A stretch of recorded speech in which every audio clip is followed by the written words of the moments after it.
Fala pessoal, sejam todos bem-vindos a mais um vídeo aqui no NS Podcast, este canal que está servindo basicamente para eu entrar em contato com pessoas que eu já vinha conversando há muito tempo e a vida foi dando uma ramificada nas nossas vidas e agora eu tenho a oportunidade e uma grandíssima desculpa com o podcast de reencontrar essas pessoas que eu encontrei no meio desse caminho chamado vida.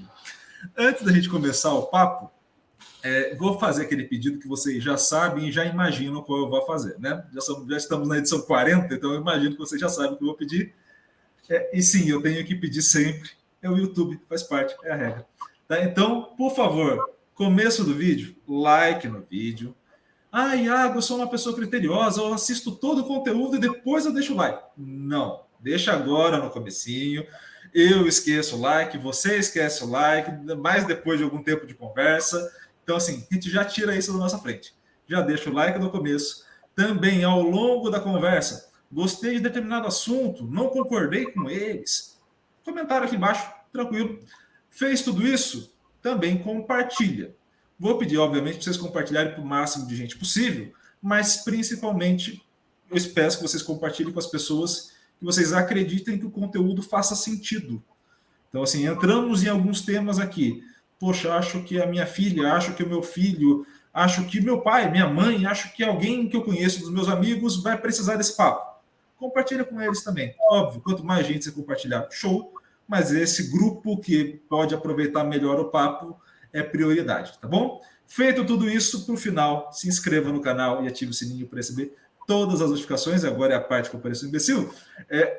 Na parte superior aqui, onde eu estou apontando, alguma hora eu acerto.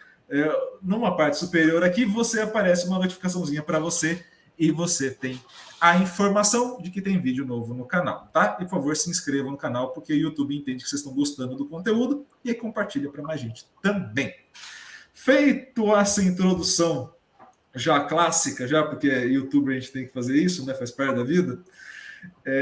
Primeiro, Júlio, muito obrigado pelo aceite do convite.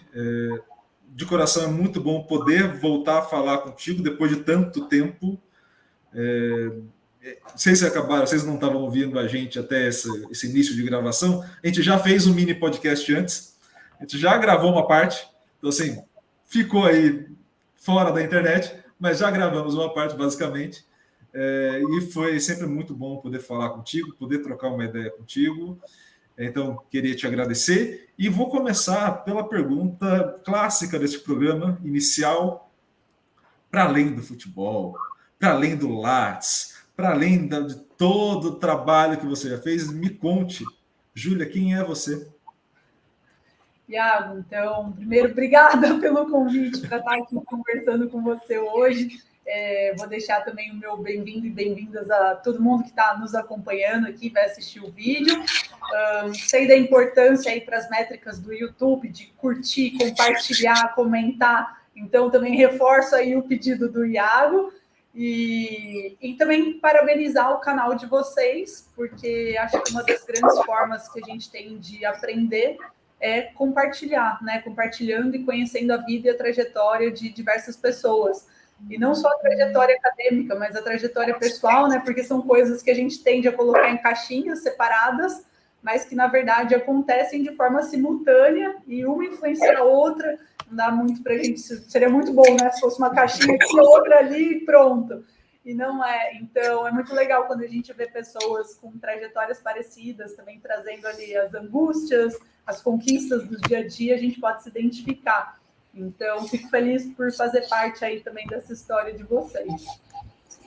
Bom, eu sou a Júlia, né? Para quem não me conhece, tive a felicidade de já trabalhar junto com o Iago, né? A gente, quando eu estava ali entrando no doutorado, o Iago estava inscrito também no mestrado, a gente estava num ambiente universitário parecido, e é ali que a gente se conheceu, mas a gente se conheceu dentro de um contexto de estudar esportes, o que já diz muito sobre aspectos pessoais meus, né? Então, eu sou uma pessoa que pratiquei esporte a vida inteira, tive uma educação física escolar incrível, Talvez eu sou muito grata, inclusive, a essa escola, o meu ensino fundamental, essa formação básica, que me apresentou a diversas modalidades.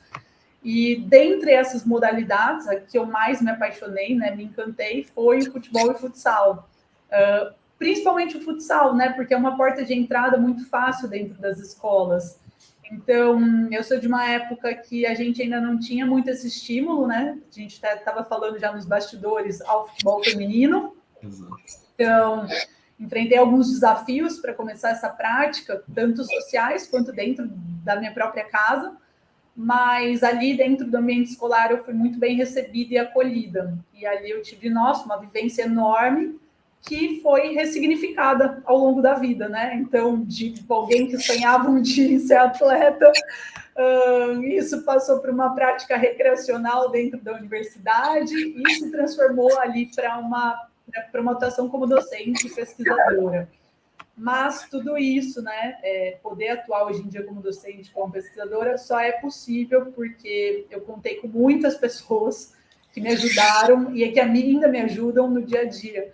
Então, assim, para quem me conhece, acho que não é possível me ver como docente pesquisadora também sem entender essa base que me dá o suporte para essa atuação. E essa base são familiares, são amigos e amigas, companheira. Então, tem uma série de pessoas que possibilitam isso. Então, acho que falar de mim também reflete um pouquinho essa visão que eu tenho para o esporte, né, e para a ciência como um todo, que ela é construída por um conjunto ali de pessoas que talvez tenham um pouco mais de visibilidade, mas muita gente que também está ali por trás, ajudando e fazendo isso possível. Eu vou pegar um ponto dentro da tua fala, que eu acho sempre um bom início de conversa, porque eu imagino que tenha muito impacto no teu dia a dia hoje, que é a tua infância. Como que era a Júlia criança? Era a CDF da turma? Era a pessoa mais bagunceira? Você era mais comportada? Você era mais arteira? Você dava trabalho? Quem que era você quando criança? Olha, acho que a gente vai se transformando ao longo da vida, né? Eu acho que uma criança não tem como a gente classificar ela como CDF, nerd ou não, porque você só quer brincar. E acho que eu fazia isso muito bem. Então, eu tinha muito estímulo para brincar, assim, dentro e fora de casa. E eu lembro muito, minhas primeiras memórias são aqui nesse apartamento que eu moro hoje, inclusive, que era o que eu morava com os meus pais quando eu era pequena, da gente jogando bola, assim, na sala, sabe? E meu pai estimulando isso o tempo inteiro. Então, eu gostava muito de brincar, assim, não tinha tempo ruim para isso, não. Aí, à medida que eu fui ali crescendo, e eu fui focando cada vez no esporte, eu vejo assim que o esporte numa educação, no ensino formal, ele é algo que às vezes pode te diferenciar, né? As pessoas que leem mais sociologia vão entender a tal do capital, mas é um capital que de fato pode te dar um certo protagonismo. E eu vejo isso ali no ambiente escolar, como eu tinha esse engajamento todo, aquilo de alguma forma me dava uma visibilidade que era muito gostosa. E que você pode usar de duas formas, né? Tem quem vai usar essa visibilidade para se destacar e talvez invisibilizar os outros, ou tem aquela visibilidade que você vai usar para se relacionar com a maior quantidade de pessoas possível e transitar em diferentes ambientes que talvez em nichos fechados você não conseguisse. E acho que eu fui mais para essa segunda. Aí, quando eu já o Fundamental 2, médio, aí eu percebo o quanto eu gosto de estudar, e aí eu acho que me identifico mais como uma nerd. Ali caiu uma ficha, assim, realmente, sabe? Puta, isso que a galera reclama, eu não reclamo, pelo contrário, para mim é prazeroso, sabe? Chegar em casa e ler e fazer exercício, e nunca foi um peso para mim. Mas eu não tinha esse nerd ou esse CDF, uma taxação pejorativa que normalmente as pessoas fazem, porque eu tinha o esporte junto comigo.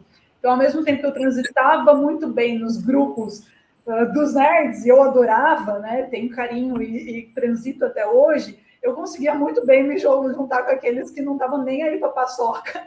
E só, né? Por favor, entendam, né? Mas o que queriam ali jogar e, vamos que vamos. Então, eu acho que eu fiz muito bem esse casamento ali dentro. Nessa linha, eu acho que tem uma questão ainda importante. Você comentou na primeira resposta tua que a questão do futebol e do futsal era muito importante para você desde o começo e que você teve que superar desafios por conta de uma questão cultural que estava envolvida ali, né? O que significava para você estar jogando futebol ali naquele começo? E qual foi esse grande desafio? Eu não sei se eu consigo colocar em palavras esse sentimento. Eu acho que a gente não consegue dar, tipo, uma magnitude verdadeira a esse sentimento, né, de jogar através das poucas palavras que a gente tem no nosso acervo léxico. Mas talvez a palavra que mais se aproxime ao sentimento de jogar, para mim, é prazer. Assim, é algo que te preenche, né? E tem muita gente que estuda hoje em dia e debate o tal do estado de flow.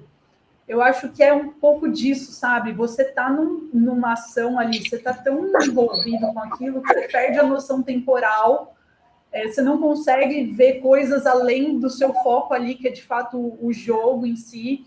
Então é uma imersão por completo naquilo. E acho que são poucas atividades que conseguem, né, cativar nossa sensação, nosso sentimento, nossa atenção como o esporte. Então, é isso. E esses desafios, Iago, é engraçado, porque na época eu não entendia aquilo como um desafio, né? Você é uma criança, você só quer jogar, você tá vendo todo mundo jogar. Cara, é uma bola e todo mundo correndo atrás dela, não tem nem ordem naquilo. E por que é que alguém vai falar que você não pode fazer parte daquela bagunça, né? Não faz o menor sentido. E eu só fui realmente entender tudo aquilo que estava por trás muito depois, quando eu já estava agora estudando o futebol feminino e entendi o que de fato se passou na minha infância. Cara, uma barreira que eu tive muito grande, e é engraçado, porque depois virou o meu maior suporte, né? Foi um pêndulo mesmo, foi a minha mãe. E a minha mãe achava, tipo, um absurdo eu querer jogar futebol, assim. Ela vem de uma família muito tradicional. E aí, na cabeça dela, aquilo ali era um absurdo mesmo. Eu lembro de pedir inúmeras vezes para ir para uma escolinha de futebol. E ela fala, mas só tem menino. E daí essa decisão é minha, não é sua. Se eu não me importo com isso, né? Por que você está se importando? E ela, nossa, foi muito difícil, muito, muito difícil convencer que eu amava esse esporte, que eu realmente queria praticar. Depois de muito convencimento, de ter que entrar meu pai na parada, acionar minha avó, a família inteira ter que fazer uma intervenção, ela liberou. E aí, de fato, eu consegui entrar em escolinha, treinar e tudo mais.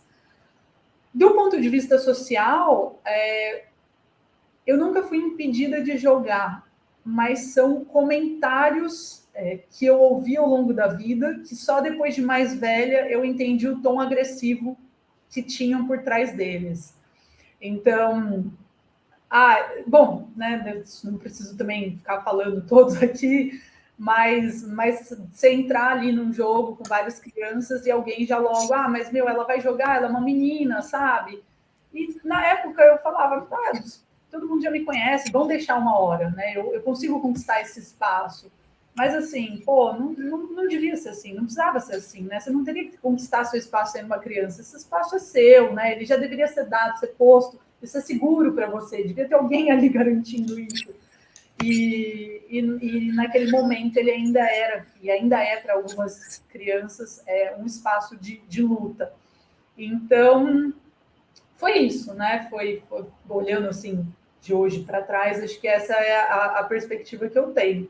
Acho que muitas meninas ainda enfrentam, né? Acho que felizmente a gente está transformando esse cenário, mas acho que é uma realidade que algumas meninas e mulheres ainda têm dentro das suas casas e socialmente.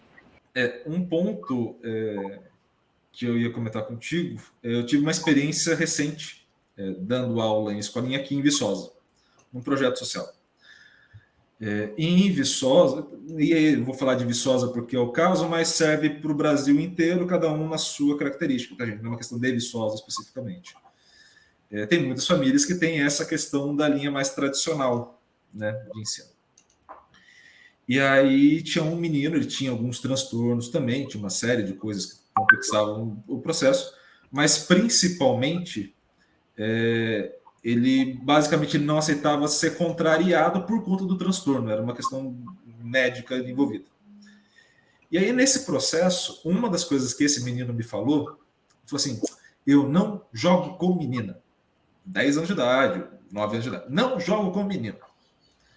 Aí eu falei: ah, é? Ele falou: não jogo. E tinha uma menina que jogava demais, mas muito melhor que a restante. Não jogo com menina. Eu falei: tá bom. Eu não aceitava ser contrariado por conta do transtorno. Eu falei: pô, agora preciso eu saber jogar com toda essa cena. Eu falei: tudo bem, então vamos fazer o seguinte: a gente vai fazer um campeonatinho de 1 contra 1, tá bom? Tá bom. Você não vai jogar com a menina, você vai jogar contra ela. Você não é muito melhor, então você vai e vence. Morre o assunto. A menina destruiu todo mundo. Mas foi uma atrás da outra. Assim, a menina foi embora. Vinha ali atrás dela. Assim, trocava quem perdia, né? Então, assim, uma fila corria e a outra parada. Aí acabou. Aí a gente ia para um 2 contra 2, mais goleiro. Aí esse menino chegou para mim: professor, falei, oi, agora é com dupla? Eu falei: é dupla. Por quê? Eu posso ir com ela? Eu falei: ah, é? Por quê? Ela é boa, né, professor? Eu falei: isso, agora você entendeu. O jogo é para ganhar, tá bom? Agora a gente pode continuar. Aí ele foi, resolveu o assunto ali. Toda atividade tinha que ter ela no time dele, senão ele começava tipo: não, mas não é justo. Por que eu tô contra ela? Aí ficava nessa. É uma coisa que, sim, a gente está falando de 1 ano e pouco, 2 anos atrás. É uma realidade muito presente ainda. Né? Mas, Iago, eu acho assim, eu acho que esse exemplo que você traz para a gente, inclusive, reforça a importância de uma pedagogia por trás, né? É você ver uma cena dessa e, ao invés de reproduzir e realmente falar, ah, não, tá tudo bem, você tentar, tipo, reverter esse cenário e desconstruir essas imagens que são impostas para a gente quando criança e que a gente nem entende direito e só reproduz. Então, por isso que é importante, meu, que a gente forme pessoas para trabalhar com esporte que sejam conscientes e que promovam. É que a gente está falando da inclusão das meninas, mas tem tantas outras inclusões que a gente tem que lutar também, né? É só um exemplo. Então, acho que quanto mais humanos nós formos nesse sentido, melhor nossa prática pedagógica. E esse é um ponto importante, porque, querendo ou não, a gente ainda vive num cenário onde você tem uma série de exclusões que elas são veladas. E esse é o grande problema. E aí, óbvio, não é querer que escancare as coisas para deixar ainda segregado e escancarado, não é esse o ponto. Mas a gente vive num país onde as coisas são muito veladas. Então eu não vou chegar para você e falar: olha, Júlia, não quero que você jogue por ser mulher. Eu vou chegar e falar assim: olha, não tem outras. Então, assim, fica. Eu não estou te excluindo por conta disso. Eu estou te evitando um constrangimento. Parece até fofinho da minha parte, mas é muito cruel, né? Com certeza. Então, assim, esse é um ponto que fica, e é um ponto que você levantou ali no começo que eu acho fundamental. Para a criança, ela não sabe a batalha que ela está tendo, né? Ela só quer brincar, ela só quer jogar, ela só quer se divertir. E aí, quando você tem esse tipo de caso onde a pessoa precisa, além do jogo, levantar uma bandeira, colocar uma nova batalha, poxa, você está dificultando o processo. Que ela precisa aprender do jogo e ela precisa aprender da sociedade inteira para aprender de um jogo.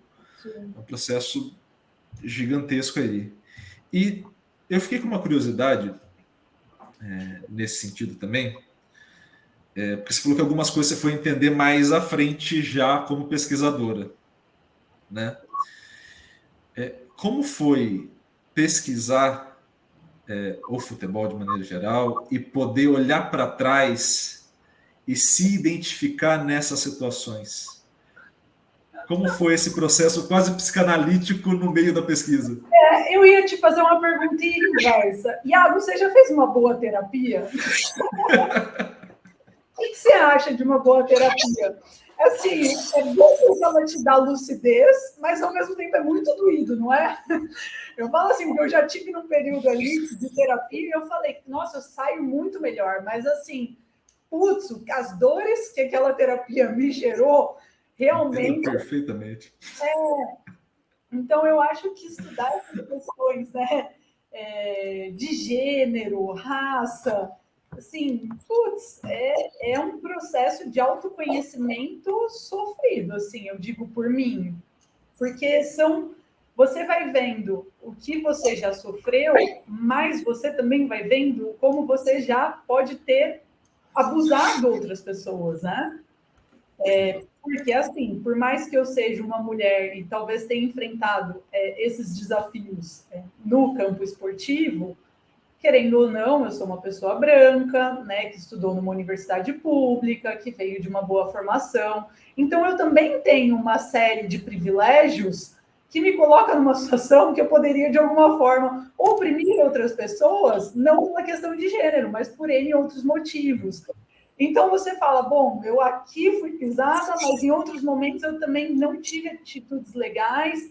E é você repensar o passado e o presente ao mesmo tempo. Porque daí você começa a falar, bom, então, e a partir de agora, né?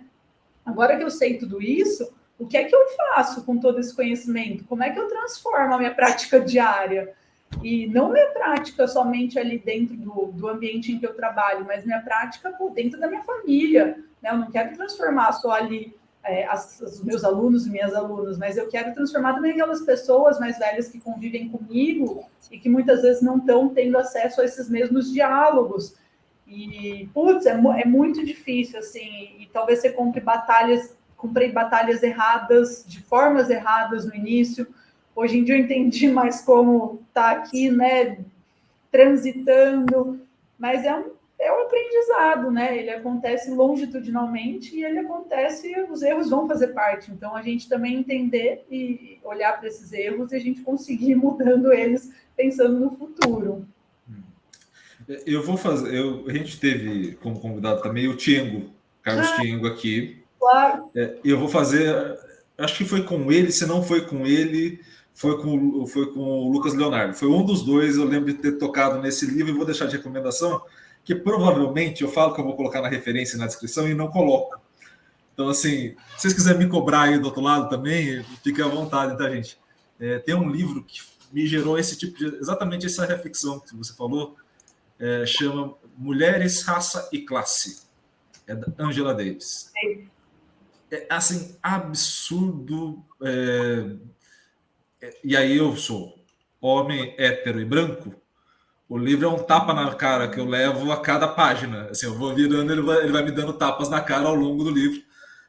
Mas é o que você falou, é um processo psicanalítico de levar os tapas na cara e falar, tá, eu saí melhor do livro do que eu entrei, né, no começo dessa leitura. Mas é um livro muito bom e é justamente isso, o quanto é difícil essa intersecção, né? Que você começa a ver muitas lutas acontecendo e cada uma está puxando a corda para um lado e tem hora que a corda tensionada é de dois grupos que poderiam estar na mesma luta. Sim, com certeza. Ai, nossa, Iago, eu super compartilho, na verdade, do que você falou. Eu também tenho alguns livros até ali atrás.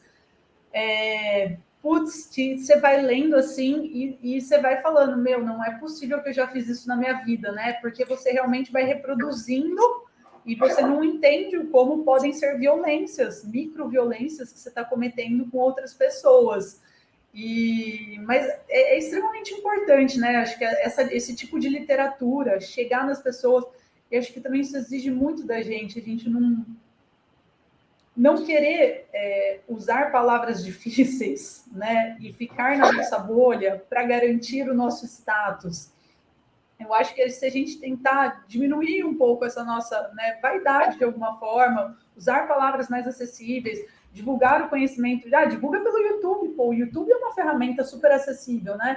A escrita, a literatura, ela é deliciosa, mas infelizmente no país a gente sabe que ela ainda é um conhecimento restrito. Então, tentar usar diferentes ferramentas para a gente conseguir dialogar e promover essa reflexão, que por mais que seja doída, né, mas conseguir promover essa reflexão em outras pessoas também. E a gente tem, assim, enquanto acadêmicos, né, a gente obviamente vai ter uma prática de escrita segmentada. E é um problema gigantesco, porque... E aí é uma questão só da estrutura, não é uma questão da escolha do pesquisador. Poxa, se você vai fazer um trabalho de alto nível, eu suponho que ou você vai ter um conjunto de valores que vai escolher uma revista nacional porque você queira publicar, mas você sabe que você vai ser penalizada por publicar, ou você vai escolher uma revista em inglês. Que para um público brasileiro, você retira grande parte dos seus possíveis consumidores daquela informação. Então, assim, é um ponto que a gente cria uma estrutura de comunicação que ela, por si só, academicamente, ela já é excludente, muito, ainda mais no cenário que a gente está no Brasil, né? E, às vezes, a gente vai entrando numa searas que é só de aprofundamento desse processo de exclusão. Então, eu excluo o pessoal da graduação, agora, né, a gente já tá, você já concluiu o doutorado, eu estou para concluir, a gente exclui o pessoal da graduação, porque, caramba, eles não entendem a gente, eles não vão entender o que a gente está falando. Aí depois eu excluo o pessoal do mestrado, depois eu excluo o pessoal do doutorado, depois eu vou excluindo outro pessoal, o outro pessoal, o outro pessoal, o outro pessoal. Aí fica você no teu castelo de ouro, falando para aqueles mesmos caras que você cita. E eu acho que por isso até que eu comecei falando, e eu reforço aqui, eu acho que essa troca vir aqui, né? Óbvio que a gente é ligado pela ciência de alguma forma, mas vir falar da vida e de experiências é fundamental, porque também tem alguns ensinamentos, cara, que não vai estar no artigo científico, nem no livro didático, né? É o dia a dia mesmo, é você, tipo, ir se autoavaliando e quanto mais a gente compartilha e vivencia, assim, melhor. Até tem... Posso só contar um caso assim? Não, tem um caso desse. Eu adoro contar assim nas aulas, que eu fiquei muito tempo, né? Fiquei um tempo aqui em Campinas trabalhando com o Bonfim, que tinha um bom clube ali de futebol feminino. E aí eu lembro de um dia, não sei se vocês conhecem o Maguila, que é o coordenador ali do Bonfim, e ele é bem conhecido aqui na região. E aí um dia eu cheguei no treino dele, chegava no treino dele, dava leva comigo, e aí eu chegava lá e ele sempre colocava as meninas para correrem em volta do campo no início do treino. Então eu chegava, tava lá as meninas correndo em volta do treino. Aí eu chegava e tava lá as meninas correndo em volta do treino. Aí depois de um certo tempo eu peguei intimidade com ele, eu falei, ô Maguila, será que não rola a gente fazer tipo um jogo reduzido com essas meninas aí no início do treino, não? Vamos jogar, bota a bola ali para elas correrem, né? A intenção de aquecer vai ser a mesma, elas já vão estar em contato, já vão estar jogando. Aí Maguila me responde assim, Júlia, essas meninas estão sem se falar a semana inteira. Tudo que elas querem é botar o papo em dia. Deixa elas darem a volta, porque elas vão falando, colocam o papo em dia, eu ganho tempo para arrumar meu material, e quando eu chego já está todo mundo calma, já fofocaram da semana, fica bom para todo mundo. Eu falei, puto, o cara é gênio, né? Tipo, olha a leitura que ele fez. É uma necessidade delas se encontrarem ali, trocarem assunto. Ele está também ali, às vezes na correria, chega um pouco em cima. Então, eu não vou ver isso no livro didático me ensinando isso, né? Eu não vou ver no artigo científico falando nisso. No artigo a gente vai ver a importância dos jogos reduzidos, a gente vai ver do seu potencial pedagógico, fisiológico, e eu queria vir com tudo, e aí o cara me deu essa resposta e falei, putz, tá, segue assim, Maguila. Eu passei um pouco por isso, assim, futebol masculino. Eu sempre fiquei muito preocupado para onde o atleta estava olhando para buscar informação. Então, enquanto treinador, se eu começava a ver que o cara estava dispersando muito, olhar para fora do jogo, eu começava a chamar a atenção para ele voltar. Aí tinha um meia, estava jogando em São José comigo, e ele, no meio do jogo, ele começou a olhar para a arquibancada. Mas sabe quando o cara olha e se perde no olhar? Você vê que o cara foi para outro outro planeta, ele não está ali mais. E olhava uma vez, olhava duas, olhava três, eu falei, caramba, filha da mãe. Cara, 4, 5, 6, sei lá. Deu o intervalo do jogo. Falei, gente, concentração, né? Manter foco no jogo, voltamos. Ganhamos o jogo, acho que de 1-0, mas o moleque só olhava para fora. Aí chegou no final, eu falei, vem cá, por favor. Vem cá. Falei, para onde que você estava olhando o jogo inteiro? Me conta. Assim, eu não quero te dar bronca, eu não quero fazer nada, mas eu estou encasquetado com esse negócio desde o primeiro minuto de jogo até agora. São 90 minutos que eu estou preocupado para onde você está olhando. Me conta o que aconteceu. Ele falou, professor, é a primeira vez que meu pai vem me assistir. Acabou comigo ali. Ele falou assim, é a primeira vez que meu pai vem me assistir. Então, toda hora eu estava olhando para a arquibancada onde estava meu pai. Claro. Aí mas, você vai... fazer um gol era ver se o pai dele estava acompanhando ele ali, né? Era ver se o pai estava feliz com a atuação, se o pai estava vibrando com o passe certo, se o pai estava feliz com o chute que ele fez de fora da área. E ali você vai olhando, você fala assim, não vai estar no artigo. Isso daqui não vai estar. E talvez, assim, eu tenha a leve sensação que era mais importante do que a contabilização, o número de chutes que ele deu no jogo. Assim, eu tenho a leve sensação que isso influenciou mais no resultado do que o número de chutes que ele deu. Então, assim, ao longo dessas experiências, eu acho que tem um ponto muito importante que é justamente esse, é você humanizar o processo. Né? Essa humanização do processo é algo que falta muito ainda, a gente está numa distância muito grande, mas é um processo extremamente necessário. E a ciência vai ter que dar um jeito de se ver com isso também, porque faz parte do processo de avaliação também, faz parte do processo de análise. Então, sim, é um desafio que a gente vai ter daqui até o final da nossa carreira tranquilamente. Né? Então, esse é um ponto importante. E me conta uma coisa muito importante ali também dentro da tua fala. Você falou que em algum momento você vislumbrava ser jogadora, vislumbrava ter uma carreira.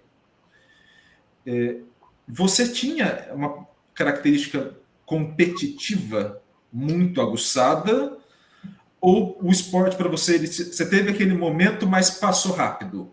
Como que era isso para você? Não, eu acho, essa resposta é muito fácil de responder, e as pessoas que já jogaram comigo na vida vão também bater na mesma tecla. Eu não tenho essa competitividade necessária para ser um atleta de alto rendimento, e falo isso com muita tranquilidade. Eu gosto de jogar pelo prazer de estar ali com as pessoas, de compartilhar. Hoje em dia, né, de poder fazer um churrasco emendando ali, sabe?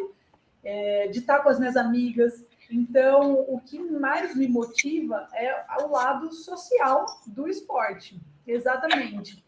Quando eu era pequena e eu tinha esse sonho, né, de jogar, eu acho que eu tinha esse sonho, primeiro porque isso dava de alguma forma ali uma visibilidade, né? Tinham pessoas que me apontavam essa possibilidade, eu achava, pô, que legal.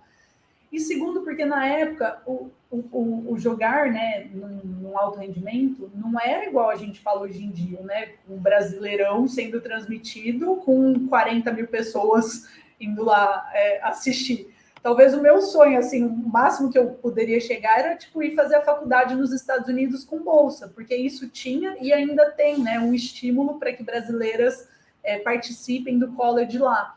Então, isso era o que eu pensava. E aí, quando eu entro no ensino médio, tem essa possibilidade, de alguma forma é conversado, né, se eu iria ou se eu ficaria aqui. E aí, de fato, já é uma escolha minha, assim, eu falo, não, tá perto da minha família, tá perto de quem eu gosto, para mim vale mais do que ter uma experiência no exterior, assim, esse não, definitivamente não era o meu sonho, era uma possibilidade, mas não necessariamente com a qual eu me identificava muito mais em ficar em casa e fazer a Unicamp, e ali eu me via. E aí, de fato, eu ressignifiquei isso jogando por lazer, né? Então, prática ali com pessoas da mesma idade, e me encontro muito nesse sistema, assim, eu certamente não seria feliz sendo uma atleta de rendimento, mesmo que eu tivesse capacidade para isso, mas, assim, eu não tenho essa competitividade necessária. Esse é um bom ponto, porque muita gente esquece dessa parte, né? há um perfil de competitividade muito elevado em atleta de alto nível, que os caras são, assim, foge do comum, foge da casinha mesmo, é um negócio muito grande. Então, quando você olha, um exemplo muito prático para quem esteja nos ouvindo, assiste o Last Dance. Eu sempre cito esse exemplo porque eu acho que é o mais absurdo e funciona bem. Você joga lá no extremo para ver se bate o exemplo, né? O urso didático. O Michael Jordan é o exemplo clássico do atleta de alto rendimento. É o cara que, no intervalo entre um jogo e outro, está fazendo aposta para os colegas em jogo de carta. O cara está na competição o ciclo inteiro. É uma outra pegada. E se não tem aquilo, é um processo penoso demais, demais. E você está falando isso, eu também estou envolvida em alguns projetos e a gente está estudando esse processo, né, de formação de atletas e entrevistando treinadores e treinadoras. Assim, o que você busca num atleta, né? O que são essas características no contexto brasileiro que te faz olhar ali para uma pessoa em formação e você fala, nossa, cara, eu realmente quero me dedicar a ela, né? Porque é isso, a pessoa pode vir com toda uma bagagem, mas assim, é um casamento quase. E aí a grande maioria responde, cara, eu quero alguém que tenha vontade de ganhar. Sabe? Que entre ali na quadra, no campo e queira comer o adversário. Óbvio, dentro das regras do jogo, considerando fair play e toda essa questão, mas assim, que coloque isso como uma prioridade na sua vida. E é isso mesmo. Para mim, alguém do alto rendimento tem que ter esse famoso sangue nos olhos, né? Que é entrar ali com tudo. E é o que um pouco esses treinadores e treinadoras falam. É difícil a gente achar também pessoas com esse perfil. Né? Você está ali numa iniciação, você está ali num processo formativo, tem muita gente que vai ter a minha característica lá. Eu quero aprender, né? Eu quero me tornar um consumidor, uma consumidora no futuro. Eu gosto disso pela social, estou com aqui amigos e amigas, o ambiente é muito legal. Mas não necessariamente você vai entrar ali e falar, eu quero ganhar isso acima de tudo. Então, é um ponto que as pessoas estão todo o tempo todo buscando. Talvez no futebol isso aconteça um pouco mais, porque como o volume de atletas é muito grande e necessariamente você vai passar por um processo seletivo, né? Você já tenha mais pessoas com essa garra. Mas nos esportes, né? Pensando que a gente ainda está nessa monocultura, nos demais, onde a gente ainda tem uma carência dessa base mais sólida, cara, a pessoa que tem ali a vontade de ganhar já está na frente de muita gente. Muita gente mesmo. Eu lembro, acho que já faz um tempo, já faz 1 ou 2 anos já, algumas entrevistas do César Cielo e de outros atletas de alto nível, quando você pega, principalmente aquele início de podcast, né, que o pessoal não lembrava que estava sendo gravado, né, você vê que o nível de competitividade, o nível, não só de dedicação, porque senão a gente vai entrar em umas áreas que, numericamente falando, embaralha um pouco. Né? Dedicação muita gente tem, mas ele chega num nível de concentração, num nível de, não, daqui eu vou ganhar. Não, mas não, você não está entendendo. Isso daqui eu vou ganhar e ponto. Não é uma escolha, não estou combinando. O Google acho que tinha uma frase dessa, do tipo assim, ele falava quando ele estava em Roland Garros, na época que ele ganhou, né, na sequência, né? Falou, olha, era um combinado meu com o adversário. Eu sabia que ia vencer e ele sabia que ia perder. Assim que a gente pisava na quadra a primeira vez. Aí você fala, cara, acho que eu nunca tive isso no esporte, na prática, na vida. Assim, nunca pisei numa quadra ou num campo, olhei para o lado lá e falei, não, eles vão perder. Eu vou ganhar, eles vão perder. Eu nunca tive esse nível de competitividade para ter essa impressão do jogo. Sim. E você fala, caramba, esse cara de fato ele é diferenciado nesse sentido. É isso que faz ele dar esse passo a mais que eu não daria. E muita gente vai nessa linha. E pegando um gancho nessa tua resposta, me conte uma coisa. Nesses ciclos de transição que você vem passando, né? Nessas fases de construção e reconstrução, o que te motiva para o futuro? O que me motiva para o futuro? Nossa, que pergunta!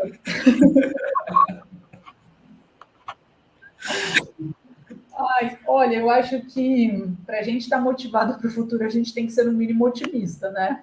Uhum. Então, eu vejo de alguma forma a sociedade e o esporte se transformando e se transformando num ponto de vista que me agrada, talvez. E acho que o que mais me agrada é a gente conseguir fazer uma democratização do esporte, né? A gente vê que esse esporte está sendo oferecido para mais pessoas de diferentes idades, diferentes classes sociais, regiões do país. Então, acho que esse é um ponto que me agrada. E o que me motiva são os desafios que a gente enfrenta nesse processo de democratização. Então, eu quero pegar e falar, meu, como é que a gente vai quebrar essas barreiras que ainda estão existindo, né? Que ainda se colocam aí e impedem que mais pessoas tenham acesso a algo que me dá tanto prazer. Então, eu gostaria que esse sentimento que eu tenho ao jogar, mais pessoas pudessem vivenciar. E como é que a gente pode fazer isso? Esse esporte chegar até elas. Então, acho que esse é o grande propulsor aí dessa minha atuação profissional. E nessa linha, como você acha que a universidade pode contribuir com isso, se ela contribui? Eu acho que ela pode contribuir muito, assim, muito mesmo. Eu vou pensar assim na universidade privada, pública, pela educação. Acho que o exemplo que você trouxe, né? O exemplo de você estar lá trabalhando com uma turma mista e ter um aluno específico que se coloca contra a jogar com meninas e você ter a sensibilidade pedagógica de propor uma atividade que consiga desafiar essas construções que ele tem. Mas se eu fosse sua professora e você me falasse, olha, Júlia, eu tive essa sacada a partir de uma discussão que a gente teve em aula, de uma reflexão que você trouxe, sair de lá, sabe? Nossa, missão cumprida, sabe? Então, eu acho que essas reflexões, esses debates que a gente faz em sala de aula, conseguir abrir a cabeça dessas pessoas e, é óbvio, proporcionar uma melhor experiência esportiva para quem for vivenciar o esporte. Então, eu tenho a missão de desenvolver esses alunos e alunas do ponto de vista tático, técnico, físico, com certeza, mas também trazer reflexões que as tornem mais humanos, para também lidarem com aspectos ali, problemas que vão surgir, né? E que a gente tem o potencial de usar esses problemas de um caráter pedagógico e de transformar a sociedade e o esporte. Então, eu acho que, putz, a educação por si só, fazendo isso ali dentro da sala de aula, já é perfeito. Agora, se a gente vai conseguir levar isso também através da pesquisa, né, pela educação, pela extensão, aí são pontos ainda mais, né? Acho que a gente amplia ainda mais nosso alcance. Mas tem desafios, né, Iago? Tipo, você estava falando da questão, muito dessa questão psicológica do atleta, né? Como é que a gente acessa isso, cara? Tipo, não, real, assim. Eu bato cabeça todo dia com isso. Exatamente. Eu adoro estudar método de pesquisa, né? Gosto do método Squint, gosto do método Qualy, consigo transitar entre os dois. Agora, como é que a gente acessa isso? Como é que a gente transforma em palavras ou como é que a gente transforma em métricas esse tipo de sensação desses atletas, sabe? Então, a ciência, né, eu acho que ela esbarra na questão da própria tecnologia, né, e das nossas limitações de quantificar esse tipo de fenômeno. Então, a gente vai avançando na medida do possível, né, que a gente vai criando instrumentos para se quantificar, para coletar, para analisar esse tipo de coisa. E acho que aí, tanto a pesquisa Qualy vai dar uma profundidade muito grande para a gente, quanto a Quant vão ter seus pontos super positivos.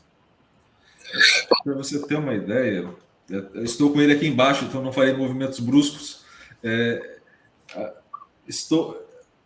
A estreia das coisas.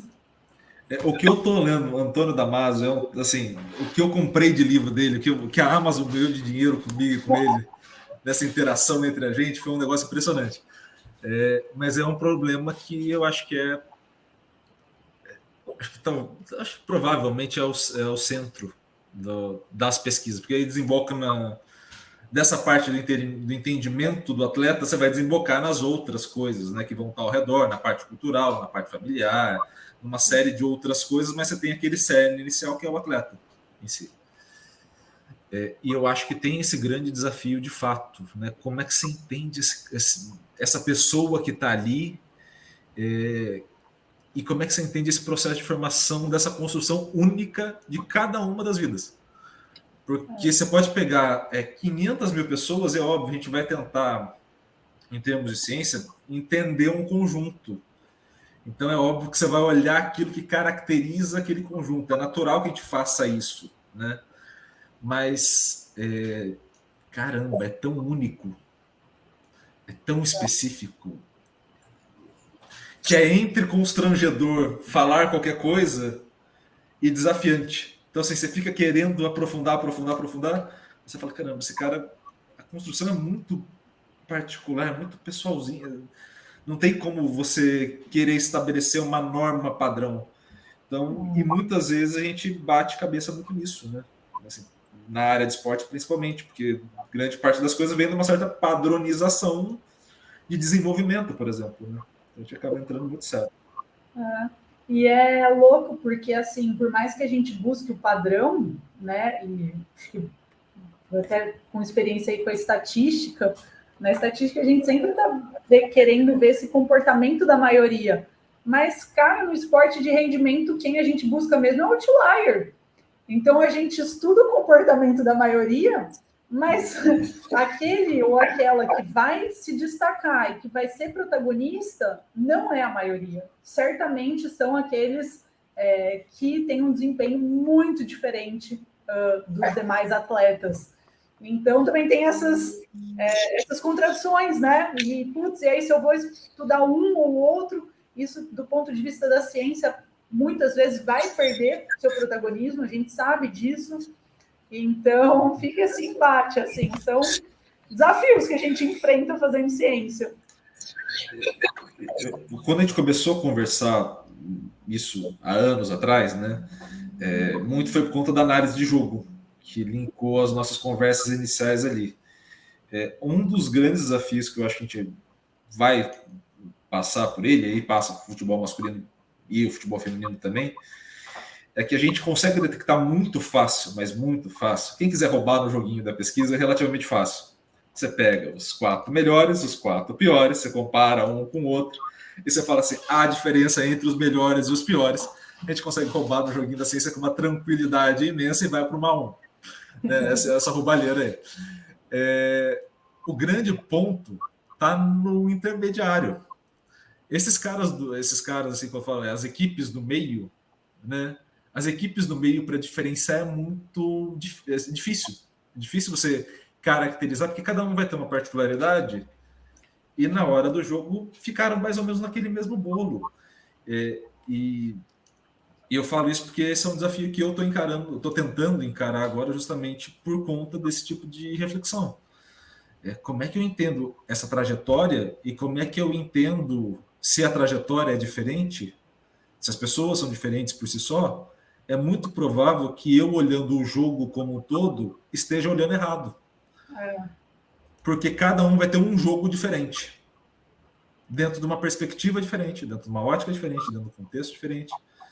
Como é que eu faço um processo de intervenção se eu não identifiquei qual é o jogo da minha equipe em relação à equipe adversária, que já não é o mesmo jogo, e com aquelas 22 pessoas em campo, pensando no futebol, mas aí transporta-se para qualquer esporte, e para qualquer área de atuação, no caso até, cada um vai ter um aspecto diferente, uma perspectiva diferente sobre o mesmo evento. Quer dizer, é muito louco esse processo, de fato, né? Sim, e eu acho que é pior do que, além disso que você está falando, então, dos fatores internos ali do jogo, né, o comportamento dos jogadores, o comportamento do treinador, da treinadora, o resultado, configuração tática. Além disso, a gente tem que levar em consideração todos os fatores fora, extra do jogo, que também vão fazer com que cada vivência seja única, né? Ou quanto é que essa equipe está tendo de verba para investir ali? Qual é a comissão técnica que ela conta? Qual é a fase do campeonato que é esse jogo? Aonde é esse jogo? Quanto tempo as equipes correm em avião ou em ônibus para jogar? Então, que também a gente não consegue, né, colocar tudo num... Imagina, o meu sonho seria fazer uma pesquisa. Imagina, é sério, assim, considerando tudo isso e ainda, nossa, porque a gente vai quebrando o fenômeno, né? A gente vai fracionando ele e aí ter esse olhar aí de novo, conseguir fazer, ter esse olhar mais sistêmico, holístico, é muito difícil, e materializar isso dentro da ciência é pior ainda, né? Esse é um ponto assim, bem complicado, porque entra um pouco naquela série que a gente vinha conversando até antes de iniciar a gravação, né, do futebol feminino, que é justamente é um processo tão complicado que você mistura a história da criação da pesquisa, que se imagina, então você tem todo um conjunto de pessoas que você tenha que contar uma mesma história, com a história do esporte em si, que vai muito mais rápido por necessidade do que a história de criação da ciência, né? Então, assim, os desafios, principalmente quem vai trabalhar agora com futebol feminino, mas aí estende-se a outras modalidades também, que tem o seu desenvolvimento, enfim, é muito grande, porque o ponto de comparação é sacana, o ponto de comparação com o masculino já é sacana, o ponto de desenvolvimento da pesquisa daria para começar muito mais avançado, não precisava passar por uma série de etapas iniciais, já poderia jogar lá para frente. E a gente acaba entrando numa seara onde você tem que ter quase não, né? Mas é isso mesmo. É um processo de construção coletiva do processo. Então, assim, não é só um processo educacional no sentido de educar as pessoas que vão entrar, mas é um processo educacional no sentido de educar todo mundo que vai participar, incluindo quem já está há mais tempo. E aí eu gostaria muito de te ouvir, principalmente, olhando especificamente para o futebol feminino, ou pelo menos para as modalidades femininas, qual você acha que é o grande desafio para quem vai pesquisar? Que a gente discute muito o desafio de quem vai atuar, né? Mas quem vai olhar esse fenômeno de atuação, qual que é o grande desafio? Olha, vamos lá. Eu acho assim que eu acho que o primeiro ponto para você pesquisar um esporte, você tem que conhecer esse esporte, né? E conhecer assim no sentido de estar acompanhando esse esporte, de saber minimamente a sua história, para você não chegar assim de uma forma totalmente descontextualizada ali e propor soluções e chegar em conclusões que são incabíveis naquele cenário, né? Então a gente vê muito isso, né? As pessoas vindo com soluções que você fala, cara, não faz o menor sentido, sabe? Conclusões que você fala, meu, não. Então, assim, acho que a primeira sugestão para quem vai estudar é, antes de começar a pesquisar e querer produzir e querer avançar com conhecimento, é saber de onde a gente está partindo. Então, ler muito sobre o que já tem produzido, né? É óbvio. Eu quero pesquisar as questões tático-técnicas do futebol feminino. Mas eu não quero ler as questões de gênero, né? Eu quero pesquisar as questões tático-técnicas. Cara, tá tudo bem, assim. Então, volte ali, né, um pouco na história para ver como que a gente começou e o como que essas questões de alguma coisa de gênero também barraram o desenvolvimento tático-técnico. Você não tem que ser um especialista nas questões de gênero, né? Não é isso. Não tem que vir com um livro aqui nem palestrar sobre isso. Mas é entender o contexto que a gente está atrás, taticamente, tecnicamente, por uma série de outros fatores que não estão ali dentro do campo, né? Aí sim, aí a gente vai pensar, vou estudar o sistema esportivo. Vamos entender o que é esse sistema esportivo, o papel dessas organizações esportivas, o que elas fizeram ou deixaram de fazer para a gente estar nesse cenário atual, né? Então, eu acho que é isso. Eu acho que antes de querer sair colocando a mão na massa, é fazer um processo reflexivo de entender esse cenário histórico, político, dentro de campo, quais são esses campeonatos que a gente tem hoje em dia, o que a gente tinha no passado, para depois, independente da área que você for atuar, tenho certeza que você vai conseguir promover avanços, né, e de fato significativos. E acho que um outro ponto, Iago, também só para complementar, é tentar aproximar, igual você falou, eu estou no doutorado, mas eu estava lá com uma equipe, vivenciar isso na prática, né? Então, eu entrei no doutorado, eu não vinha, né? Eu não estudava futebol feminino até então. Minhas iniciações, meu mestrado, não tinham nada a ver com futebol feminino. E aí, quando eu comecei a estudar, eu me fiz essa sua pergunta, né? Eu falei, cara, tudo bem que eu tenho a bagagem como, né, quem praticou, mas eu não sou a pessoa que está ali no dia a dia mesmo, vivendo as dores dessas atletas. E aí eu falei, a primeira coisa para eu fazer um trabalho um pouco decente é entender o que se passa, de fato, com essas pessoas que eu estou estudando. E aí bati na porta de um clube de Campinas que tem uma certa visibilidade. Falei, cara, eu tenho bolsa, eu consigo vir aqui de graça. Eu preciso que você me dê uma oportunidade para eu sentir o que essas jogadoras sentem, para entender, né, o que elas falam ali dentro, quais são as angústias delas, quais são as perspectivas. Bati na porta da Aline Pellegrino lá na Federação Paulista. Já fiz chamada aqui com a Aline, está gravada, então bati lá, falei, Aline, eu tenho boa vontade, eu tenho boa intenção, mas eu não tenho a prática, assim, preciso aprender ali, vivenciar com vocês. Então, acho que é isso, é se mostrar disponível para aprender com o próprio contexto que você estuda, sabe? E ceder um pouco, ir atrás, né, dessas experiências para poder aprimorar a sua própria prática científica de pesquisa. Nessa linha, quando você vai atrás dessas pessoas, né? Quando você vai atrás do Clube em Campinas, da Aline, o que mais te chama a atenção nessa experiência de buscar, o que mais te chamou a atenção na experiência com as pessoas e o que mais o que mais pegou em você, o que mais você conseguiu refletir internamente? Iago, eu acho que eu não sei se hoje em dia eu teria o mesmo cenário, mas há 5 anos atrás, quando a gente ainda não tinha uma exigência da Conmebol e da CBF para se ter clubes femininos, e ainda era uma luta muito individual, o que me chamou a atenção foi a receptividade, porque eu era uma pessoa desconhecida naquele meio, teoricamente, né? Batendo na porta de pessoas que estavam me vendo ali pela primeira vez. E assim, me chama muita atenção como essas pessoas de fato abrem a porta e falam, se você está bem intencionada para fazer de um esporte melhor, né, uma prática de melhor qualidade, você está junto com a gente. Então, foi uma entrada muito tranquila.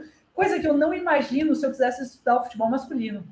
Você imagina eu baixando numa Federação Paulista, batendo na porta de alguém lá e falando, olha, eu vim ajudar o desenvolvimento do futebol masculino.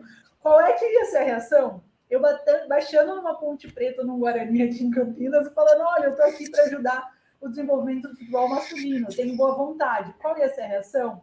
Assim, desculpa se eu estiver falando besteira, gente, que estiver assistindo aí, e realmente for muito fácil entrar nesse meio do futebol masculino, e basta você fazer isso.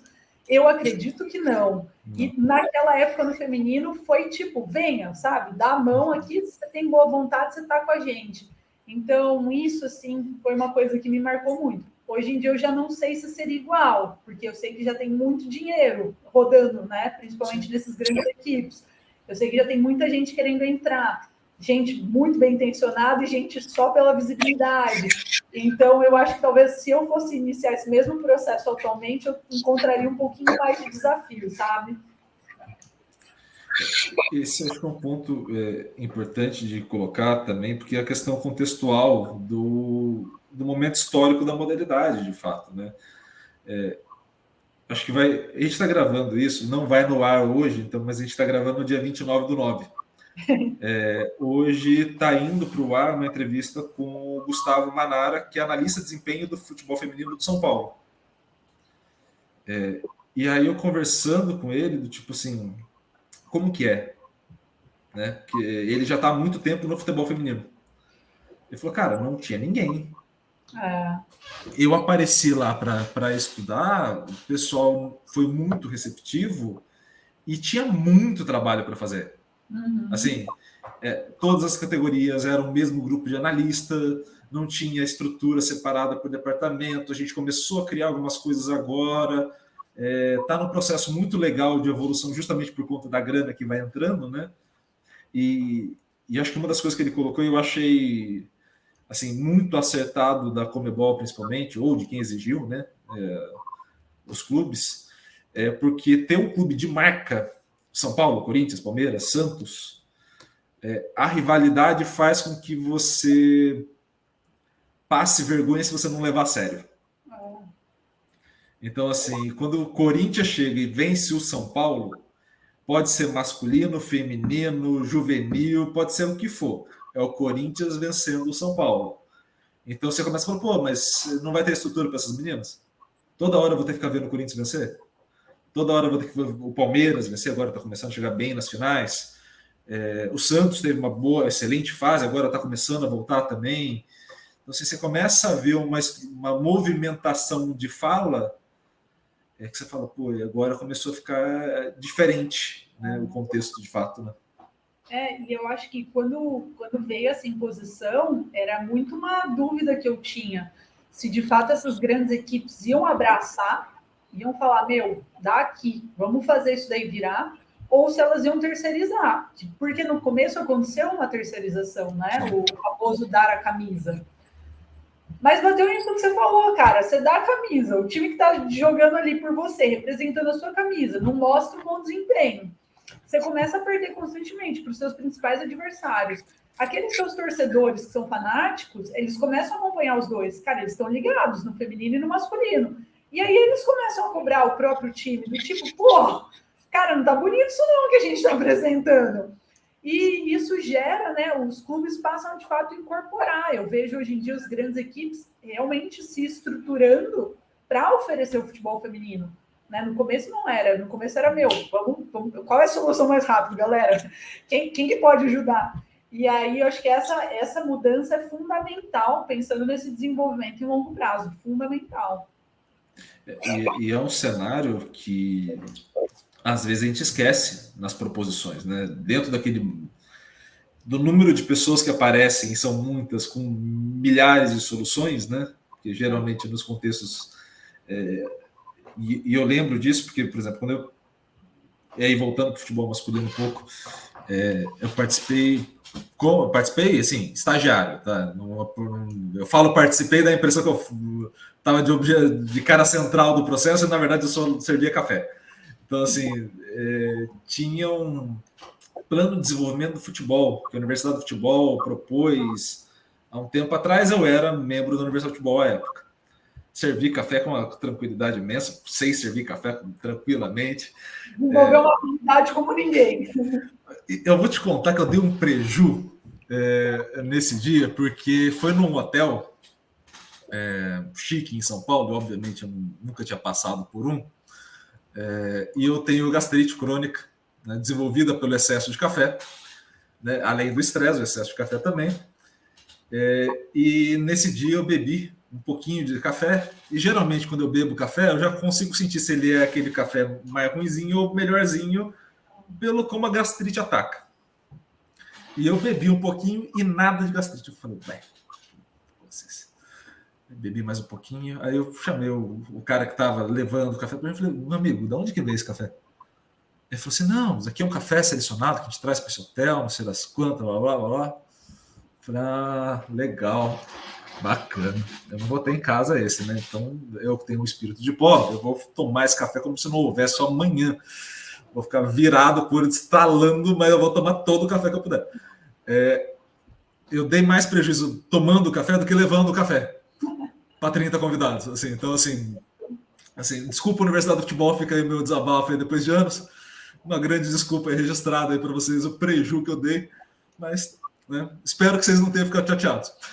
Mas eu acho que o grande ponto ali é justamente quando você coloca muita gente para discutir, como foi aquele evento que se tinha do Plano de Desenvolvimento Nacional do Futebol, acontece isso. Muita gente chega com muita proposição e a gente acaba esquecendo de analisar o contexto primeiro, né, nas proposições que a gente faz. Então, eu não sei se foi pensado ou não, mas foi muito feliz a ação da Conmebol de exigência. Eu não sei se foi, porque obviamente eu não sei como é que foi o processo de discussão interna. Isso não chega para a gente de fora. Mas essa lógica de construção de obrigatoriedade vinculada à competição internacional, que era a que gerava até então mais dinheiro. Hoje o cenário brasileiro até do masculino mudou nesse sentido. Mas até então era a que gerava mais dinheiro. Hoje talvez gere mais status do que dinheiro no masculino. A Copa do Brasil e o Brasileirão dão mais dinheiro do que a Libertadores em premiação, né, especificamente. Mas é um status de você ir para o Mundial, de você participar da competição internacional. Então, assim, vai se organizando esse cenário. Você ter essa exigência e, principalmente, você colocar a marca, eu não sei se foi pensado novamente, mas, assim, independente se foi ou não, parabéns para quem pensou. Assim, parabéns porque foi um acerto muito legal. E eu fico feliz, mas eu imagino que o teu sentimento seja mais feliz que o meu, inclusive. Como que você viu esses últimos jogos com o estádio lotado num jogo de futebol feminino, tanto na Europa recentemente e aqui no Brasil? Como que foi o seu sentimento de alguém que jogava e sonhava um dia estar ali, inclusive ali quando você falou da parte de ser jogadora? Qual que foi a tua sensação em ver aquela cena?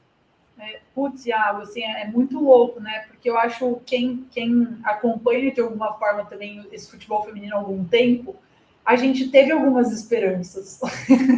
Então, não é verdade, né? Putz, o Brasil teve, assim, desempenhos incríveis em competições internacionais nos anos 2000. E que houve uma repercussão dentro do país, assim, pô, as meninas representando a seleção, conquistando prata. Então, teve algumas ondas de esperança, mas que foram ondas mesmo. Elas se formaram, quebraram e passaram. E aí a grande dúvida que a gente tinha é o que ia acontecer com esse novo contexto. Se ele ia ser sustentável ou se ele ia ser só mais uma onda também, que ia chegar, ia passar, e a gente ia animar. E assim, pelo que a gente está vendo, né, e eu realmente espero para o futuro, que seja algo sustentável. Então, quando eu vejo esses públicos cada vez maiores, a mídia cada vez abrindo mais esse espaço para o futebol feminino, a quantidade de dinheiro que está por trás do esporte, é realmente assim, putz, é uma alegria enorme o que a gente teve, até voltando ao que a gente estava falando nos bastidores, antes de começar. É claro que eu estou extremamente feliz, mas extremamente feliz, assim, pô, tô feliz por tudo que isso representa, por essas atletas, pela possibilidade delas vivenciarem isso, pela possibilidade de eu poder consumir isso como torcedora, né, poder ter a camisa da minha equipe aqui, comprar a camisa feminina, então tem uma série de fatores. Agora, eu acho importante também a gente pensar. Eu vejo que a gente está num momento de transição. A gente ainda não está sólido, né? Tem muita gente ainda se consolidando. E pensar onde é que a gente quer chegar também, né? Se a gente está caminhando no sentido também, nosso espelho é o futebol masculino. Aonde a gente quer chegar? Ou a gente pensa em desenvolver um esporte olhando para o masculino e pegando coisas extremamente boas e bem estruturadas que ele tem, e também pensar em aspectos que a gente pode melhorar aqui dentro, sabe? Então, esse é um ponto também, acho que, de reflexão que a gente pode fazer frente a esse cenário atual. Só para dar contexto a quem nos ouve, a gente estava conversando nos bastidores, né? Eu, no meu doutorado, desenvolvi uma das pesquisas com futebol feminino e alguma das coisas que eu fui ler sobre futebol feminino desembocaram em termos como masculinização do futebol feminino. Como se fosse algo positivo, tá? Então, gente, masculinização no seguinte sentido, só para quem esteja nos ouvindo.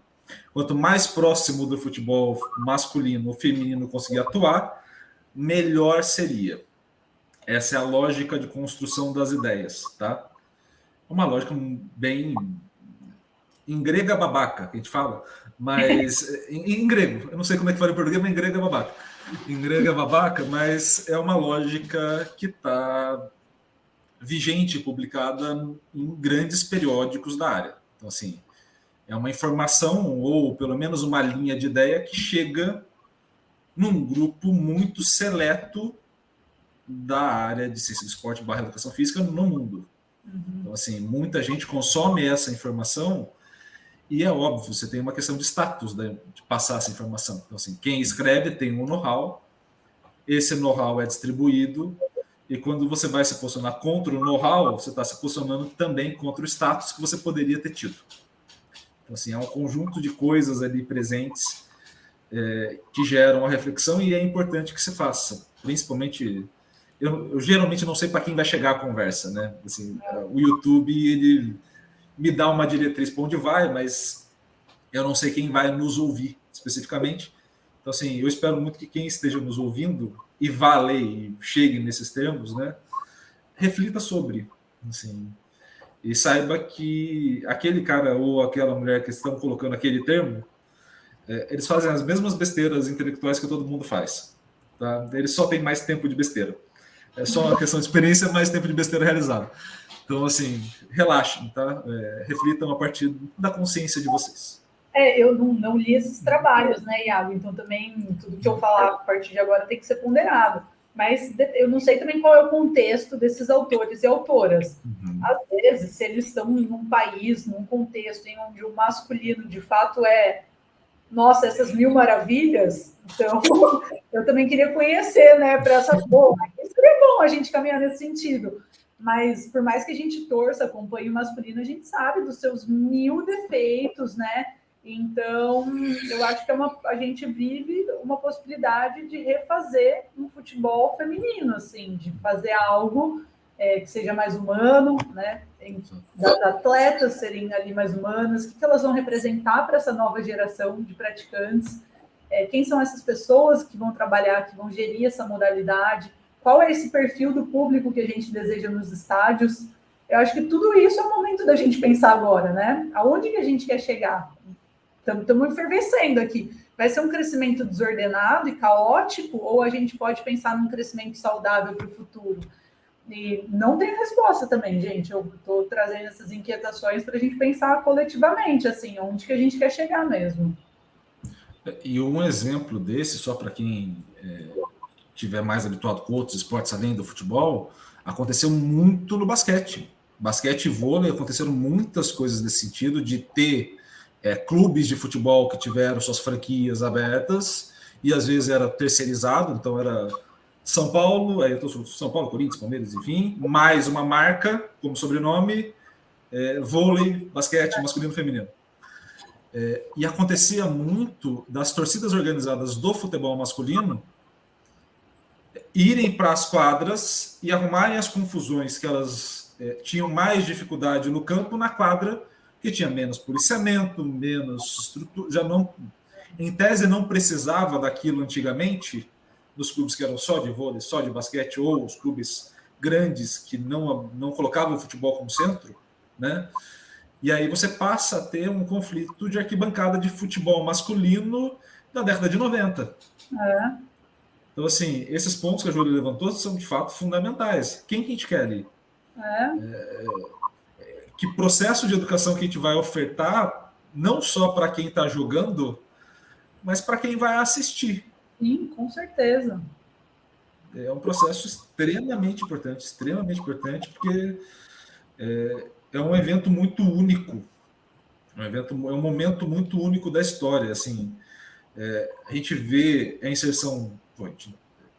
A Copa do Mundo, provavelmente teremos uma comentarista na Copa do Mundo de Futebol Masculino nos principais jogos da seleção. Então, assim, é uma inserção muito grande. A ponto do que a gente via, a gente deve ter no grupo, acredito eu que da Sport TV, não sei se da Globo, porque eu não lembro se a Globo vai transmitir todos os jogos, eu não sei como é que vai acontecer. Mas acho que vai ter uma narradora, provavelmente, da Globo, pelo menos Sport TV, Grupo Globo no geral, deve ter uma narradora ESPN, Fox Sports. Você tem um número de mulheres debatendo futebol para além daquele estereótipo criado nos anos 90, 2000, da pessoa que ficava do lado lendo e-mail, mensagem. Então, assim, é um processo de educação do espectador.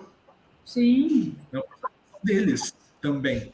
Então, é entender que isso vai ser inquietante para muita gente no primeiro momento, é entender que isso vai ser frustrante, não ter determinados sentimentos ainda estimulados por uma galera, mas que é uma questão de costume, é uma questão de tempo, necessidade e debate aberto.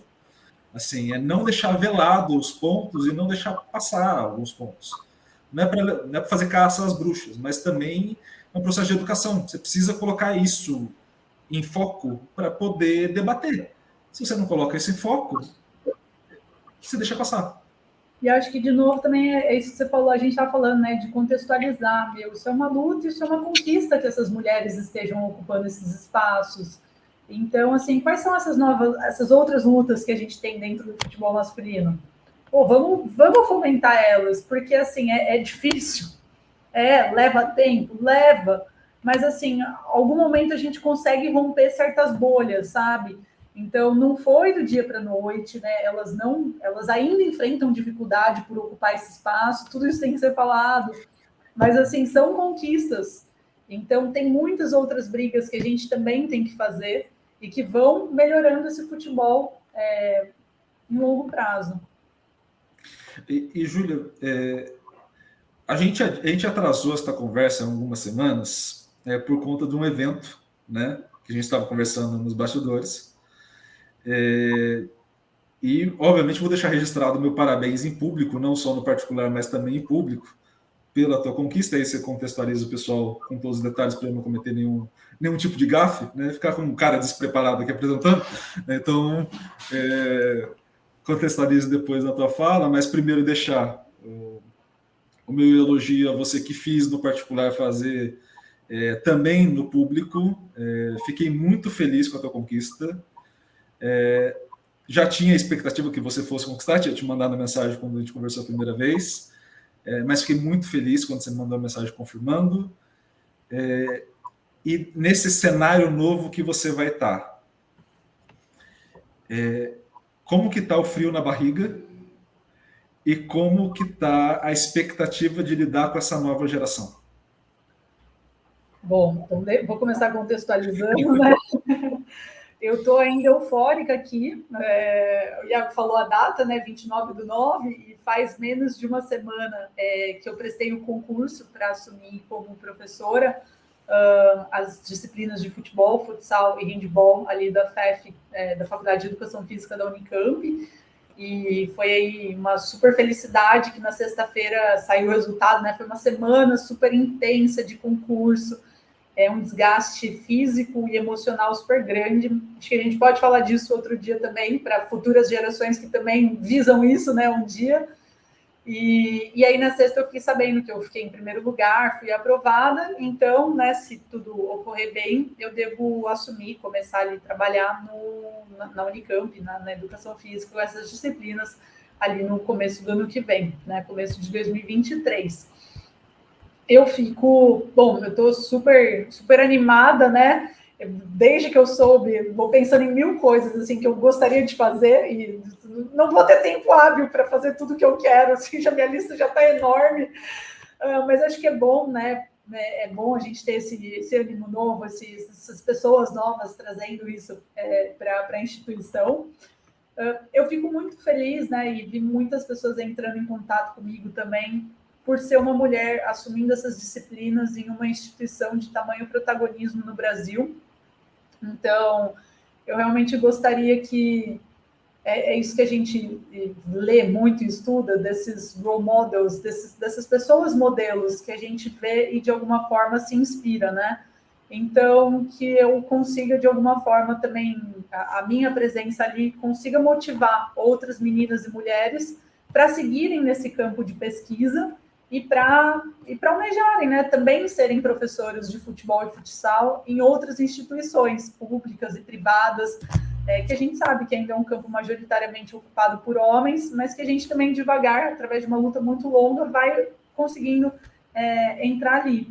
E é lógico, tem esse apelo, mas tem também essa questão de eu conseguir dialogar com muitos meninos e homens também em formação e a gente conseguir estabelecer parcerias, né, para fazer um esporte melhor, porque no fundo o que a gente está lutando é por um esporte que seja mais democrático e mais acessível para pessoas com deficiências, para pessoas que não seguem uma sexualidade, né, heteronormativa, para pessoas de diferentes classes sociais, e que eu fico super aberta para esses diálogos, né, e para a gente repensar o esporte de forma conjunta. Então, eu penso numa ação coletiva daqui para frente mesmo, e conto com a colaboração, com a parceria, né, dessas pessoas que eu ainda vou conhecer no futuro. Olha, eu sei que se autoconvidar é um gesto muito mal educado, mas fica aqui o meu autoconvite a mim mesmo, né? De que se eu puder ajudar em alguma coisinha, a gente fica à disposição, tá bom? Eu sei que não é muito educado fazer isso em público, né? Quebra a etiqueta, quebra completamente os parâmetros de uma etiqueta legal, mas assim, no que eu puder ajudar, a gente fica à disposição, obviamente. Com certeza. Não, você não precisa nem de convite, porque eu já te considero um parceiro nessa luta, então é só falar, só a gente pensar quais são as nossas próximas sessões conjuntas, mas a parceria já está aqui estabelecida. Eu falo isso para as pessoas às vezes, em público assumem compromisso que não precisavam se pela educação. Assim, eu te acho muito educada e nesse momento mais ainda, mas assim, não precisava, porque eu sou chato. Eu sou o tipo de parceiro chato de trabalho. Então, assim, vai chegar um ponto que você vai falar, putz, será que não compensa dar uma bloqueada no WhatsApp um finalzinho de semana? Só para esse cara parar 1 minuto. Então, assim, eu acho que dentro desse cenário a gente conversou muitas coisas, inclusive em off aqui, né, fora da gravação. Muita coisa tem sinergia de reflexões. A gente, né, conversou aqui também. Então, assim, eu, de fato, fiquei muito feliz com a tua conquista. Acho muito legal ter, para além obviamente, do simbolismo que tem de ter uma mulher ali nessas disciplinas, de ser você, essa mulher. Então, assim, a gente já conversou várias vezes, então, todo profissional que eu vejo que é fora da curva, eu fico muito feliz quando chega nesse ponto de sucesso e fala, ufa, tá ok. Agora, vai desenvolver o próprio laboratório, vai ter uma estabilidade, vai sair daquele perrengue tradicional até você conquistar as coisas. Então, assim, eu fico muito feliz. E é óbvio, para além de tudo isso, tudo aquilo que a gente já conversava há anos, né? Então, assim, muitas das coisas que a gente está falando agora são pontos que a gente estava falando há anos, tipo, putz, era necessário, é importante levantar isso. Na época que a gente começou a conversar, se não me falha a memória, eu estava na Universidade do Futebol, né, ali que a gente começou, e estava começando o CIPEFUT, que era o Centro de Informação e Pesquisa no Futebol, e uma das coisas que a gente queria era o futebol feminino, né, lá naquela época. Então, assim, eu fico muito feliz das pessoas que estavam conversando começarem a despontar. Aí você fala, ufa, tá ok, beleza. Ok. Agora fica mais tranquilo o ambiente, você não fica naquele tipo, nossa, mas e a bolsa? Caramba, quando vai cair a bolsa? Nossa! E é um ponto importantíssimo. Espero muito que eu possa ajudar em alguma coisa, vou ficar sempre à disposição, sabe disso. E principalmente fico muito feliz do pessoal ter você como ponto de referência. Assim, é muito importante, de fato. É um ponto de reflexão que eu não fiz ao longo do período de graduação e de mestrado, fui fazer um pouco mais agora no meio do final do doutorado, de ter essa pessoa de referência. Obviamente, eu estou falando de um cenário de homem hétero, normativo, branco, e que todo mundo é espelho para mim. Né? Então, assim, todo mundo que está nos destaques são os espelhos naturais. Eu não preciso buscar um espelho, porque o mundo já me oferta um mundaréu de espelhos parecidos comigo. Né? Então, assim, quando você começa a entrar nessas partes mais sociológicas e começa a entender a importância desse tipo, você fala, puta, para mim foi importante, eu não sabia. Mas como para mim está disponível toda hora, eu não sabia dar importância para esses exemplos. E que bom que agora possa ter de fato. Iago, e acho que eu até vou pegar seu gancho da sua fala para também reforçar, né? É óbvio que eu aqui acabo falando e estudando mais o futebol feminino por essa questão de vivência, mas que eu tenho essa curiosidade de estudar também o futebol por outras perspectivas, né? E entender os outros desafios que talvez eu não tenha enfrentado. e também não é porque eu sou ali uma mulher branca que também vou ter que estudar somente esse tipo de prática, mas tem muitos desafios que são enfrentados ali dentro, que se possível, eu também fico super à disposição para dialogar e para tentar levantar outras bandeiras para além dessa que eu já estou encabeçando, né? E acho que é um pouco disso, da gente se unir como tanto no nosso círculo pessoal, como docentes e pesquisadores, pesquisadoras, nesse sentido, e fazer um diálogo e uma produção coletiva mesmo, essa reflexão que alcance cada vez mais pessoas.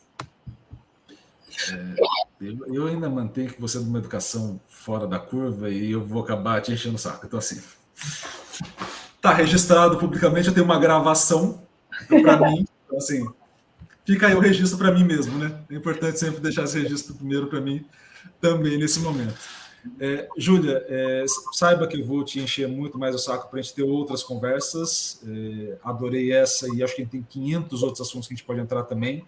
E tem 500 outros projetos que eu estou montando também, então, assim, eu vou te chamar, saiba disso. Então, assim, se não sumir a fotinho do WhatsApp, se não sumir, saiba que eu vou estar te mandando mensagem. Vou te convidar, e aliás, vou avisar o pessoal que eu falei que alguns programas atrás, que eu ia tentar produzir episódios temáticos com filme e série. Então, parte do filme da série, ter uma conversa tendo aquele ponto de partida, né? Está em produção, tá, gente? É que demanda um pouco mais de tempo e eu não percebi isso quando eu montei esse projeto e anunciei no 10º episódio que ia ter, tá? Então, assim, relaxem, está vindo, tá? Para quem me pergunta, está vindo. Em algum momento vem. Em algum momento eu tirarei do papel este projeto que começará muito provavelmente com Coringa, do Batman. Então, eu vou unir George, da Universidade do Futebol, mais Lucas Leonardo. Farei este encontro, essa trilogia. Então, os dois já deram entrevista aqui, farei uma trilogia com eles. Nada mais justo. Então, assim, para vocês que estão ali, que me perguntam de vez em quando em rede social, tá saindo, tá, gente? Mas, assim, eu achei que ia demorar menos e demora um pouco mais, porque todo mundo tem que assistir de novo os filmes. E a agenda é corrida de todo mundo, eu não imaginei, eu não fiz essa sacada na hora de produção. Então, aqui fica o meu pedido de desculpas / aviso aí para o pessoal que no futuro sai, tá? E vocês também estão mais do que convidada, também se tiver algum filme, série que queira debater, o espaço está livre para a gente poder fazer. E, Júlia, quiser deixar o último recado, últimas mensagens, te agradeço demais. Depois eu faço o encerramento, mas te agradeço demais desde já. Volte sempre. Acho que tem muita coisa para a gente conversar, trocar ideia. Espero que você tenha gostado. E aí, último recado seu, depois eu faço o encerramento com a galera. Iago, na verdade eu queria agradecer, né? Agradecer pelo convite de estar aqui com você. Acho que foi uma troca super gostosa. Fazia muito tempo que a gente não se encontrava, né? E saí daqui super feliz, com o coração preenchido, sabe? Não, um momento gostoso. Espero que quem nos acompanhou, vá assistir o vídeo também, tenha aproveitado, gostado de algumas das reflexões que a gente deixou aqui. E até, né, pensando nas perspectivas do futuro, uma vez que eu vou estar assumindo um cargo público, e a sociedade já fez muito por mim, a universidade pública já fez muito por mim, então eu espero retornar, né, tudo isso e muito mais para vocês. Então, fico super aberta, né, para receber, para dialogar, para trocar, e à disposição para a gente continuar essa conversa em outros locais e com outras temáticas, que foi muito prazerosa. Então, só deixar meu coração, meu agradecimento de coração. Perfeito. A todos vocês que estão nos assistindo até este momento, também o meu agradecimento. Obrigado por vocês estarem aqui. E, você esqueceu alguma coisa? Claro que não, gente. Eu não vou esquecer. Você achou que eu ia esquecer de pedir o like agora no final também? Claro que não. Vai. Você sabe que eu não vou esquecer, eu também não vou esquecer, porque, obviamente, a gente precisa disso, né? O famoso ganha-pão. Então, eu preciso do like de vocês aqui embaixo, preciso do compartilhamento de vocês. A gente falou sobre vários assuntos. Então, poxa, acho legal que alguém reflita sobre tal ponto, sobre alguns pontos que eles tocaram. Ninguém é dono da verdade, a intenção é fazer um processo de reflexão. Então, que sirva esses vídeos de ponto de partida para você refletir, buscar conhecimento, buscar informação e correr atrás, tá bom? Então, compartilhe também. Curtiu, compartilhou? Comenta aqui embaixo. É uma ideia de comunidade. Então, assim, eu preciso que vocês comentem para a gente saber para onde a gente pode avançar, quais são as temáticas. Isso vai ser muito legal também de ouvir vocês. Se inscreva no canal e ative o sininho para a gente manter esse diálogo através das notificações aqui do YouTube. Combinado? Então, pessoal, um grande abraço a todos e até uma próxima. Valeu! Tchau, tchau, gente!